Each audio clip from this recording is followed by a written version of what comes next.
Let's go back through the listening tube for this week in history. I'm Bob Woodley from the Listening Tube. This week in 1215, King John of England puts his seal to the Magna Carta. The Magna Carta is the foundation of many of today's laws and rights. The Constitution of the United States has commonalities with the Magna Carta. Perhaps the most important and long-lasting part of the Magna Carta is Clause 39, which reads, "No free man shall be arrested or imprisoned or disseized or outlawed or exiled or in any way victimized. Neither will we attack him or send anyone to attack him except by the lawful judgment of his peers or by the law of the land." Today, that very passage has led to the foundation of due process. It could be interpreted as innocent until proven guilty. It gives the individual the benefit of the doubt, assuming that most people are good people and an alleged transgression may have been committed without malice or any intended harm. In addition, it put a burden on the government to prove a crime, rather than incarcerate someone for simple suspicion, as had been the case. At best. In reality, the Crown had no limitations on judicial punishment until the Magna Carta. No suspicion was needed. Only the desire of the king could land you in a dungeon never to be seen again. Which is why it's funny when we hear people claiming the U.S. government is disappearing people when they send them back to from where they came if they're not in the country legally. They have no kings rallies to protest a figure that doesn't exist in America. The Magna Carta established that the rule of law is an advantage to the citizen, and the government is obligated to maintain the law. More than that, it opened the door for citizens to have a voice in what the laws are, through representative government, all beneficial to the citizens under which the Magna Carta held sway. The 14th Amendment to the U.S. Constitution, ratified in 1868, can trace its roots to the Magna Carta from 1215. In America today, there's a faction of people who have refused to uphold the laws that are designed to protect the citizens. Radical district attorneys and activist judges have turned away the laws meant to protect the citizens and instead promoted more crime and more victims. Bail laws meant to decrease jail populations have resulted in increased recidivism and victimization without perpetrators being held responsible. The Magna Carta reminds us that the laws are put in place to benefit the citizen, and the government is responsible for enforcing the laws. The people have a voice in establishing laws through representation. The laws that have been established by the citizens of the United States are being undermined by people who are in positions of power and influence, such as politicians and judges and even police unions, to selectively enforce the laws of the people. In America today, those people are called progressives. They profess to be advanced in their thinking, but upon further examination, they're just socialists. Socialists have a history of creating havoc until the citizens plead for the government to step in and take control of everything. You can hang your hat on that. The 1500s. This week in 1586, English colonists leave Roanoke Island after failing to establish England's first permanent settlement in North America. What a bunch of quitters. The 1800s. This week in 1864, Arlingtong National Cemetery is established when 200 acres of land around Arlington Mansion, formerly owned by Confederate General Robert E. Lee, are officially set aside as a military cemetery by U.S. Secretary of War Edwin M. Stanton. My wife and I spent this past weekend in Washington, D.C., and our first stop there was Arlingtong National Cemetery. This was our second time there. She wanted to see the changing of the guard again, so we took the trolley up to the tomb of the unknown soldier.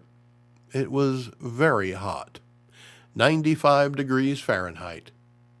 We watched the solemn ceremony, the 21 steps, the precision, the meticulous preparation for a routine task unlike any.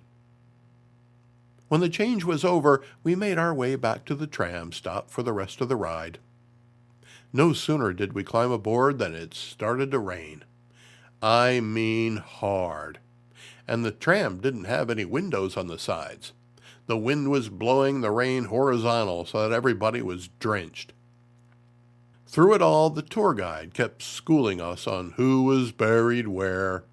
He and his microphone were more protected than were my wife and I and the rest of the passengers. But although I had to close my eyes because of the wind and rain pummeling my face, I could still hear him, even though I'm completely deaf in my right ear.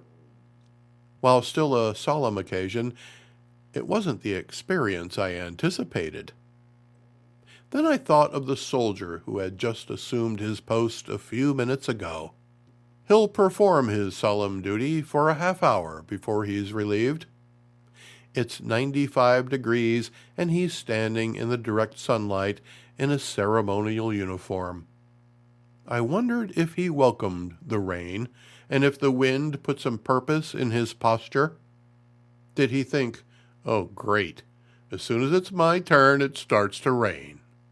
Or did he think, "All right, this rain is the best thing that could have happened"? It wouldn't help to ask, because I'm sure he wouldn't answer. This week in 1865, over 2 years after the Emancipation Proclamation, slaves in Galveston, Texas, are finally informed of their freedom. The anniversary is still officially celebrated in Texas and 13 other contiguous states as Juneteenth. It's since been declared a national holiday.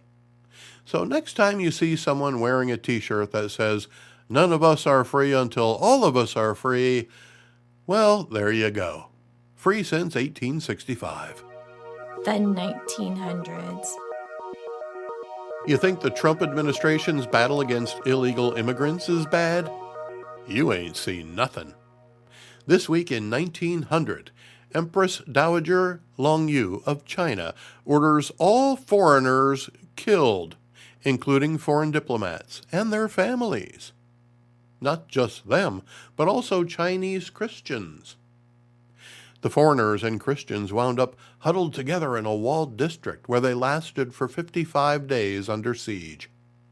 Almost 500 foreigners were threatened. 55 soldiers were killed, 135 wounded, according to Wikipedia. 13 civilians were killed, 24 wounded. The rest were eventually rescued. This week in 1939, the last public guillotining takes place in France. Eugène Weidmann, a convicted murderer, is guillotined in Versailles outside the Saint-Pierre prison. Not a bad way to go. I'd see how long I could keep talking after my head was chopped off. You can text the listening tube from the homepage if he says something stupid. This week in 1982, in one of the first militant attacks by Hezbollah, David S. Dodge, president of the American University in Beirut, is kidnapped. 1 year later, 10 women are sentenced to death and hanged in Shiraz, Iran, because of their faith. Today, Iranian women are perhaps the most suppressed women on the planet. Only women in Afghanistan have it worse. Perhaps now that the Iranian conflict is coming to a close, the people there will be able to overthrow the theocracy there and establish a government that treats citizens with respect. The 21st century. And in the year 2000, 26 years ago now, Israel complies with UN Security Council Resolution 425 after 22 years of its issuance, which calls on Israel to completely withdraw from Lebanon. Israel withdraws from all of Lebanon except the disputed Sheba farms. Today, Israel is again occupying Lebanon, thanks to the constant threat from Hezbollah rockets being fired into Israel.